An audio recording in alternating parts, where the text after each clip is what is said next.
আসসালামু আলাইকুম viewers. Fire music kitchen থেকে চলে আসলাম আমি একটা খুব মজার ভর্তা নিয়ে। কচু পাতা দিয়ে শুটকি দিয়ে আজকে ভর্তা করব। তো এমন ভর্তা আমি করেছি আজকে, যেটা পুরোটা আমিই খেয়ে ফেলেছি, আমি কাউকে একটুও দেইনি। প্রথমে আমি কচু পাতাগুলো একটা কড়াইতে নিয়ে কয়েকটা কচু পাতা বিছিয়ে দিয়ে তার উপরে দিয়ে দিয়েছি কিছু রসুন কুচি, কিছু কাঁচামরিচ এবং একটু পেঁয়াজ কুচি আর 3টা ভিজা শুটকি। শুটকিটা দিয়ে এরপর উপর দিয়ে আমি আবার কিছু কচু পাতা দিয়ে ঢেকে সামান্য একটু পানি আর তেল দিয়ে এবং লবণ দিয়ে এটা ভালো মতো সিদ্ধ করে নিব। রেসিপিটা এত মজার ছিল, আসলে বানানোর পর খেয়ে আমি বেহুশ হয়ে গেছি। এরপর ঢেকে আমি এটা সিদ্ধ করব। তো আজকে আমি শেয়ার করছি আপনাদের সাথে এই রেসিপিটা। তো আপনারা যখন বানাবেন খুব সাবধানে বানাবেন। এরপর এটা আমি খুব ভালো মতো সিদ্ধ করে নিয়ে একদম পানি শুকিয়ে নিয়েছি এবং যতক্ষণ না সিদ্ধ হয় ভালো মতো সিদ্ধ করে নিয়েছি।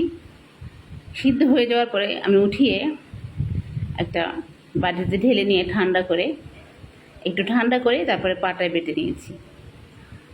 তো আজকে আমি মজার কথা আপনাদের সাথে শেয়ার করব। আসলে আমি অনেক সময় আমার কচু শাক খেতে খুব ভালো লাগে, আর এই ধরনের কচু শাক আমি বাজার থেকে এনে চিংড়ি মাছ দিয়ে বা ইলিশ মাছ দিয়ে রান্না করে খেয়েছি, কখনো ভর্তা করে খাইনি। কিন্তু সেই কচু শাকগুলো ছিল অন্যরকম, আর আজকে যে কচু শাকটা আমি ভর্তা করেছি সেটা হচ্ছে অন্যরকম। কচু শাকটা আমার হয়ে গেছে সিদ্ধ, আমি একটা বাটিতে উঠিয়ে নিয়েছি ঠান্ডা করে। এখন আমি বেটে নিব।